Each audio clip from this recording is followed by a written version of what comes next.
El maestro Víctor de la Torre nos está explicando la formación de los maestros, pero hubo una situación. Dijimos que si tienen la capacidad suficiente los egresados de las escuelas normales para someterse al examen profesional que les dé derecho a una plaza. Efectivamente, don Marcos, mire, es muy importante señalar el que tiene una obligación muy grande las escuelas normales. Primero, efectivamente, formar a sus futuros docentes con las competencias para aprobar cualquier examen.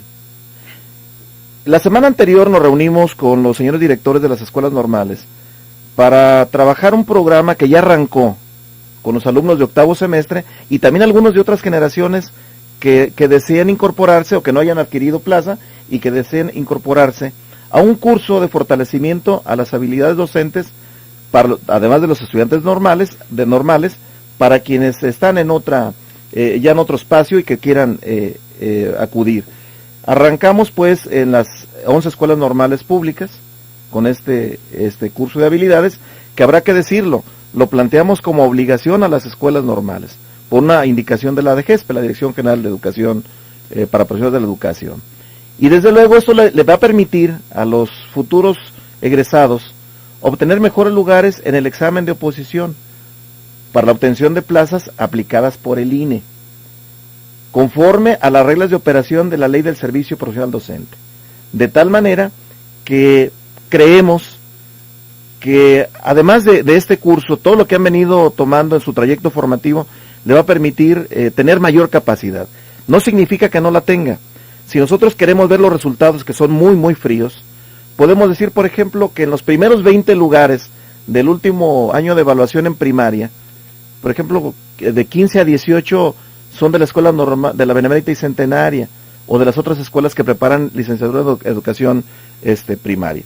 El caso de Educadores de Guadalajara... a ver, Víctor, nomás admíteme un paréntesis que considero importante. El secretario de Educación dijo que de 160,000 exámenes aplicados a maestros aspirantes a una plaza, apenas habían aprobado 33,000. Ah, caramba, entonces que 120 y tantos mil no lo aprobaron. ¿De Jalisco cómo andan eso? No, de Jalisco andamos bien. Desde luego que se hace un catálogo general, un escalafón, donde por supuesto están acomodados de los mejores resultados al último lugar.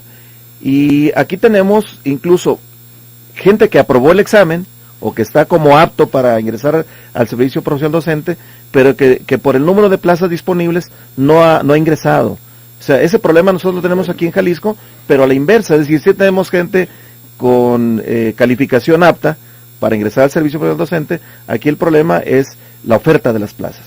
Yo le diría, tenemos un problema grave en educación especial. Al año se ofertan 2 o 3 plazas de base. Entonces, ahí, aunque tenemos egresados y atendemos de manera importante especialidades como motriz, intelectual, auditiva y lenguaje y visual, los egresados tienen muy poco o muy escaso el campo laboral. Ahí tendrá que verse la parte presupuestal para tener mayores ofertas. No significa que sea el único espacio de desempeño laboral. ¿Pero hay conciencia de la autoridad de ese desbalance? Sí la existe. Lo hemos venido trabajando sobre todo por los números que representan nuestros egresados de la Escuela Normal Superior de Especialidades. Ahora bien, en el caso de maestros reprobados, el índice jalisciense... Sí tenemos, por supuesto, gente que no aprobó el examen. ¿Qué es lo que estamos nosotros? Tenemos que regresarlos a la escuela normal para que esa parte que no cumplió en su formación la pueda resolver. Este curso que yo señalo de fortalecimiento a las habilidades docentes, no solamente es para los de octavo semestre, también pueden incorporarse de otras generaciones, sobre todo aquellos que no aprobaron el examen y que quieran tener la capacidad, adquirir la capacidad para poder estar aptos para el servicio profesional docente. ¿Cuántas ocasiones puede presentar un examen alguien que no haya calificado? No hay un límite de presentación, lo tiene que seguir presentando. Nada más hay que recordar algo, don Marcos, la reforma educativa señala la evaluación para los que ya están en servicio. Es decir, también estarán sometidos a una evaluación quienes ya están en el desempeño profesional. Esto va a permitir identificar el primer año las debilidades que tenga en su desempeño profesional, para que también a través de este diagnóstico se puedan cubrir esas necesidades. Es decir, había un miedo muy grande. Nosotros pasamos como maestros toda la vida evaluando a nuestros alumnos, pero a la hora que nos evalúan como maestros nos da temor. Pero quienes hacen bien su trabajo, quienes se preparan, quien se actualiza, quien lleva desde el primer día de clases una planeación, un desarrollo de sus actividades, no debe tener el más mínimo problema, porque no hablamos de un examen objetivo. El INE plantea, además de una evaluación, desde luego, objetiva, pero en contexto, y una evaluación integral, que tiene que ver desde que el día que llega el maestro, se presenta una planeación, interactúa con sus alumnos, interactúa con la comunidad. Y va acumulando una serie de elementos que permitan evaluarlo, porque también, si quisiéramos aplicar un examen general, homogéneo, eso es imposible, don Marcos, porque un maestro que trabaja en el Cerro del Cuatro, uno que trabaja en Tabachines, en Zapopan, son contextos diferentes, los alumnos son diferentes, aunque el plan de estudios, aunque las materias sean las mismas, las condiciones socioeconómicas son distintas. Dinos algunos ejemplos de diferencias. Bueno, simplemente el nivel adquisitivo, el nivel socioeconómico. Ahora, no significa, porque hay algunos errores en la apreciación, don Marcos. Algunos planteamientos decían que los mejores calificados, los mejores maestros calificados en el examen del servicio profesional docente, se vayan con los alumnos más atrasados. Entonces ahí entraríamos en una disyuntiva. Entonces significa que quien sale mejor preparado lo vamos a castigar mandándolo a una comunidad. Tenemos que buscar el equilibrio y cómo atender de manera integral todas las comunidades, porque todos requieren la misma atención, y en la medida que efectivamente el maestro se arraigue en la comunidad, en la medida en que identifique esa función, que también hace ratito fuera de micrófono lo señalaba usted de manera muy puntual, don Marcos, rescatar ese apostolado del magisterio, el que se ha entregado a su actividad en cuerpo y alma y que pueda resultar un beneficio para la comunidad. Pero yo reitero esa parte, don Marcos, no tenemos como maestros que tenerle miedo a las evaluaciones. Es importante, en toda empresa se evalúa a sus trabajadores. Nosotros tenemos que estar sometidos a una evaluación. Habrá que llegar incluso más allá, don Marcos, porque también tendrán que evaluarnos como autoridades educativas. Tendremos que llegar a la evaluación incluso de los directivos de las escuelas de básica, de nivel superior.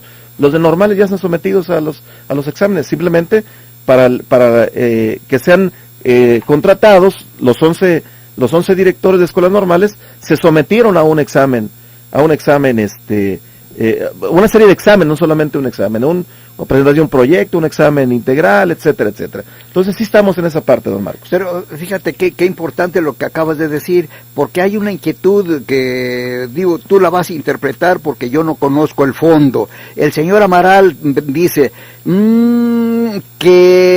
la decisión final para nombrar al director de la Escuela de Unión de Tula, se tomó por capacidad o por amiguismo o por simpatizantes de un mismo partido, porque dice, ¿cómo es que el primer lugar en examen a nivel del Estado no ganó la dirección de la Normal de Unión de Tula? ¿Hay algún comentario de esto? No, desde luego que sí, don Marcos. Habrá que contestarle al maestro Amaral, que por supuesto está jubilado ya en este momento, que él debe de recordar que fue una evaluación integral. No solamente, si él se refiere al examen objetivo, a lo mejor ahí tiene los mejores lugares, pero tuvo que ver con un proyecto, tuvo que ver incluso con las condiciones psicológicas del aspirante, y bueno, sobre todo el maestro Amaral sabrá a qué me refiero con la situación de la situación psicológica. Él lo identifica perfectamente a qué me estoy refiriendo, y bueno, habrá que señalarlo. Se le presentó una terna al señor secretario, con los mejores resultados, identificando cada una de las partes, porque algo que fue un aspecto significativo para definir a los señores directores de escuelas normales fue la presentación de un proyecto de desarrollo de gestión institucional, un proyecto de desarrollo estratégico de las escuelas, y habrá que decirlo, no los mejores títulos nobiliarios o que porque tenga un doctorado tenga la capacidad de gestión en una escuela normal. Habrá que buscar otros elementos, y en el caso de la normal para educadoras de Unión de Tula, bueno, incluso sería un tema por separado, porque quien fue nombrado director desgraciadamente falleció en el mes de diciembre del año pasado, y estamos en espera de la decisión del señor secretario de definir el cómo se habrá de restituir al señor director. En una escala de 10, ¿cuántos puntos representan los conocimientos? Bueno, lo que pasa que en este proceso de selección se le dieron rangos a cada punto de evaluación. Por ejemplo, en el caso del examen objetivo era un 20%. El examen, la presentación de un proyecto era el 40%. Quiero decirle que este proceso, don Marcos, nos llevó más de mes y medio de escuchar a los 90 y tantos participantes, de uno por uno, porque no solamente se eligió a los directores de las escuelas normales, también se eligió a 3 directores de posgrado, al ICIDEM, al CIPS y a MEIPE. ¿Qué es eso? Son maestrías, son instituciones de posgrado que ofrecen maestrías. Bien, vamos a seguir y vamos a rematar este programa. Lo que nos está diciendo Víctor de la Torre es muy importante. Le voy a decir por qué y lo vamos a reiterar hasta el cansancio. En la educación está la transformación de este país. No va a haber absolutamente ningún otro factor tan importante como la educación, y da la casualidad que Víctor es el responsable de la formación en gran parte de los maestros de Jalisco. Pausa.